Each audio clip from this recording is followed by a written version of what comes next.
terrible things are happening in South Africa. The leadership is doing some terrible things, horrible things. So that's under investigation right now. We'll make a determination. And until such time as we find out what South Africa is doing, they're taking away land, they're confiscating land. Hi guys, welcome to another episode of UnPontificated. In this episode, we are going to take a look at Trump's claim that South African government is taking away land, confiscating land.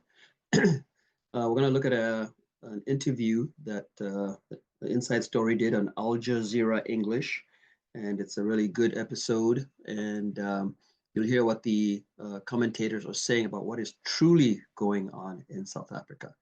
And basically, Trump is wrong. He's wrong to suspend aid to South Africa based on land confiscation, and I think also based on the ICJ ruling with South Africans took Israel to court, international court, to have them stop the bombing of Gaza. I think Trump didn't like that either. So I think the premise for the suspension of aid is wrong, dead wrong, and you'll see that on this episode. Please like and subscribe, leave your comments at the end. Well, like and subscribe. I would really appreciate that. It will help me grow the channel. So let's continue. So let's bring in our guests, and today they're all joining us from South Africa. In Johannesburg is Mark Haywood, national. So guys, as we listen to this episode, I just want you to remember that whites constitute 7% of the population of South Africa, but own 70% of the farmland in South Africa. Okay, so as the commentator said before, this is the source of contention. During apartheid, I recommend, if you don't know much about apartheid, go take a look at it in South Africa. And blacks were, their land was confiscated from them back in the day. Whites owned it, owned the land, farmed the land, and now they still are, even post-apartheid. Apartheid ended in the early 90s. In 94, blacks were now allowed to vote. But still, South Africa has not just gone on a rampant rampage and taken land back from the whites as they did in Zimbabwe. So South Africa has not done this. It is a incorrect premise that Trump is saying that South Africa is doing this. Dead wrong. And just listen to the experts.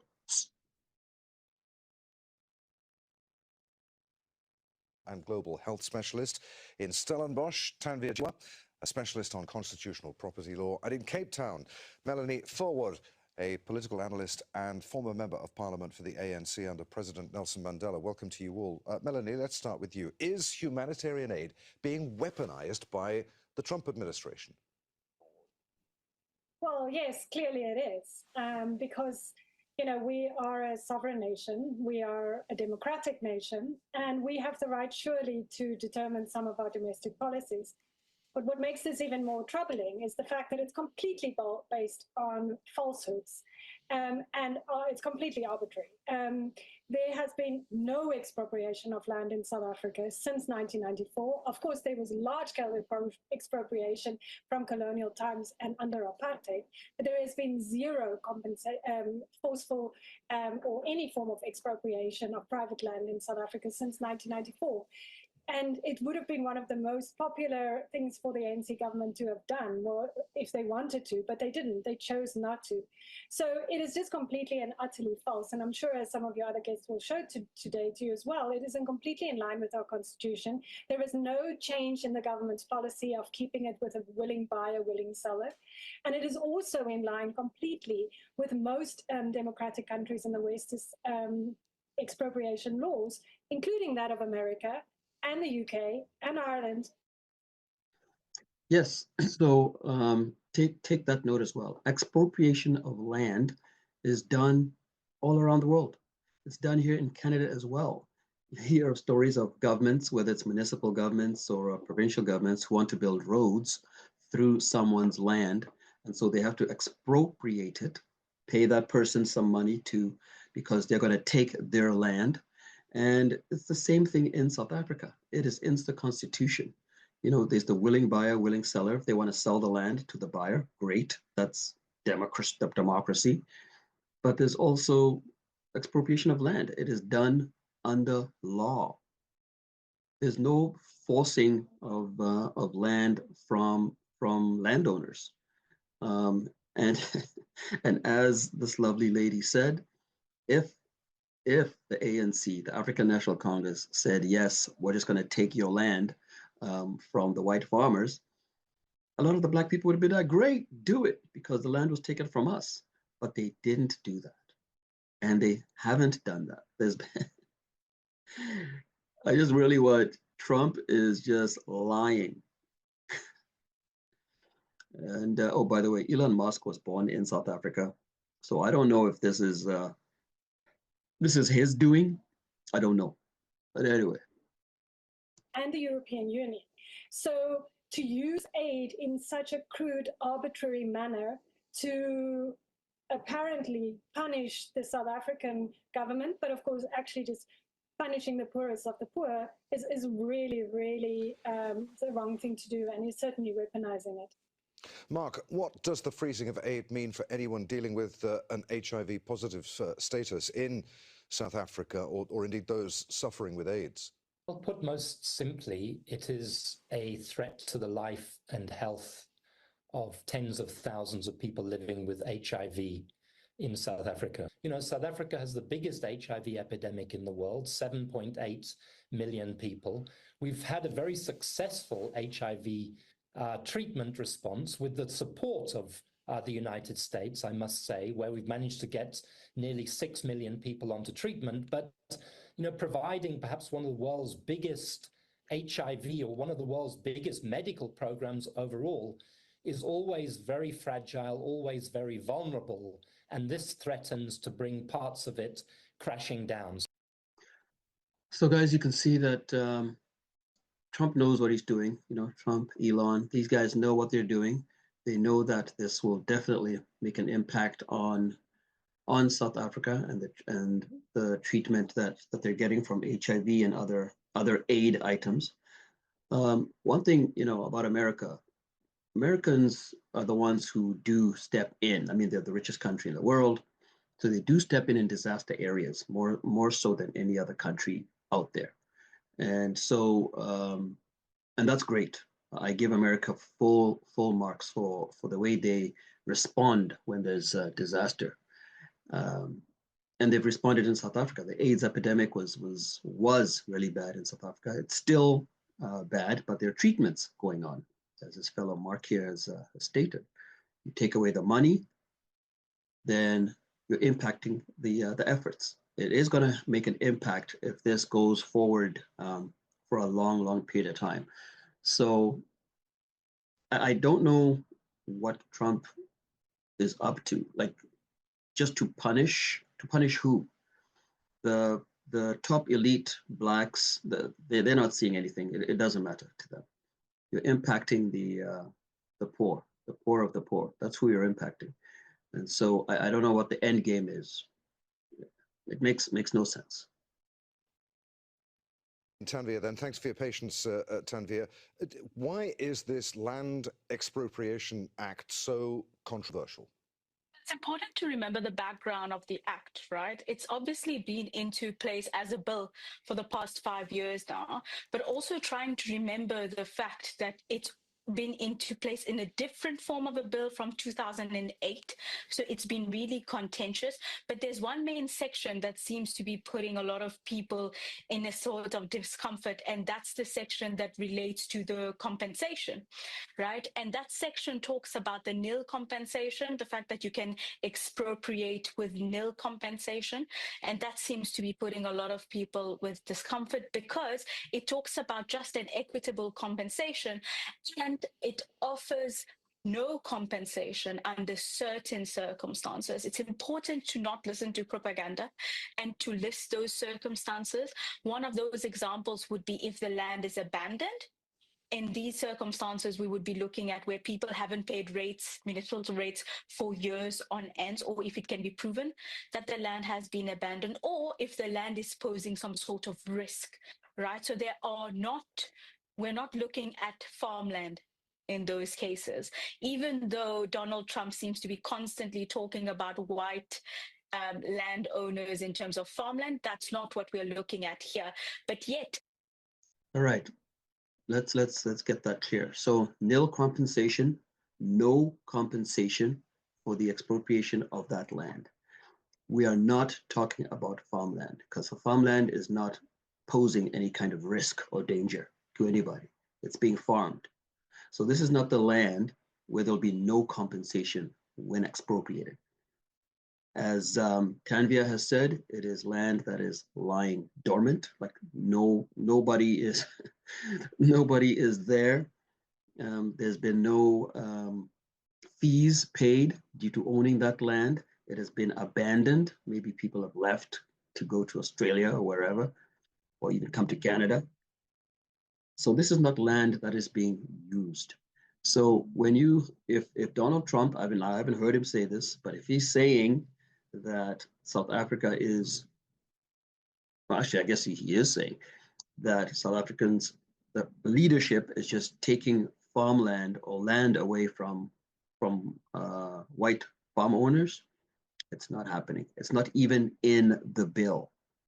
The bill specifically says land that has been abandoned or poses a danger. And that's the land, not land that is owned where people are paying dues or things like that. That's not being, that will not be appropriated with no compensation. So it's just, listen to what these Trumpers and these right-wing groups like AfriForum, there's a right-wing group called AfriForum that goes out there and gets onto Tucker Carlson and spews their nonsense. It's all nonsense, guys. It's not true. Because there has been so much propaganda around these farm owners, this seems to be the main issue with the act at the moment, being the compensation in this case. So let's get something straight, Tanvia. Is South Africa confiscating land, to quote President Trump, from certain classes which are treated very badly, he said? No. There are two main parts of the statement, right?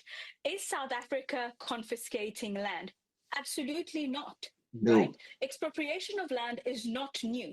Neither in South Africa nor around the world. Expropriation of land exists in America as well, and it happens Canada, very routinely. Secondly, in South Africa, under the new act, land has not been expropriated yet. And thirdly, when we read the act, which I need to stress that many people have not done in South Africa, and I would be surprised if President Donald Trump himself has actually read the act, because the act does not refer to race, right? It does not refer to specific race of landowners. It talks about the kind of property. There seems to be a sort of inference from people around the world talking about this act, people in South. I like that. That is actually a very important point that you just made. The act does not talk about race. This isn't about taking land from white farmers or from white landowners. It just talks, the act itself just talks about land. Expropriating of land, it could be black land. You're trying to build a road through a black man's land. And so this is just an act about expropriation. But yes, most of the farmland is owned by whites. So they're the ones who would be impacted the most by any kind of expropriation. But the act does not even mention race. I like that. South Africa talking about this act, that it's referring to certain kinds of landowners. It doesn't refer to race. So no, South Africa is. I just noticed this little blurb here. U.S. Secretary of State Marco Rubio announced he will not attend G20 summit in Johannesburg. Fine, Marco. One less mouth to feed. Not confiscating land. There is a procedure that needs to take place. The procedure almost has 18 sorts of steps. The court has to step in, right? The court has to measure the compensation that goes in. There are so many steps that goes in, and it has to comply with the Constitution. There is absolutely no arbitrary confiscation of land that is going on. And expropriation is very routine in every democratic state around the world. It's very normal. Melanie, I saw you laughing when I was quoting President Trump there. Yes, because it is so absurd. I mean, and I think all South Africans, we can't decide, do we laugh about it or do we cry about it? If it wasn't for the horrific humanitarian effects that it's having, it's actually laughable. Because if anything, the South African government has been bending backwards to make sure that there is no discrimination based on race since 1994. And today, if you look at this country, still disproportionately whites, and also that includes Afrikaans-speaking whites, have still benefit from the remnants or the intergenerational benefits that they can reap from apartheid days. They are still proportionally far more affluent than the majority of Black South Africans. Black South Africans still have to bear the burden of not only poverty, but also of violence, of bad healthcare, etc. If there are certain classes in this country which is treated badly, it is certainly not the whites, quite the opposite. Mark, what are we to make of Elon Musk's claim that only 10% of foreign assistance dollars actually reaches the communities they're intended to help? The implication being that the remaining 90% is diverted, stolen, or wasted. It sounds from what you were saying earlier that every penny of the money that South Africa gets from the US is being spent incredibly wisely. Yeah, I mean, I don't know where Elon Musk gets his facts, so-called facts from, because I can say, you know, with the HIV program, that money is very well spent and that it does save lives, and it plays an absolutely critical role in our healthcare system because, you know, South Africa, as with many developing countries, have a much higher burden of disease than many developed countries.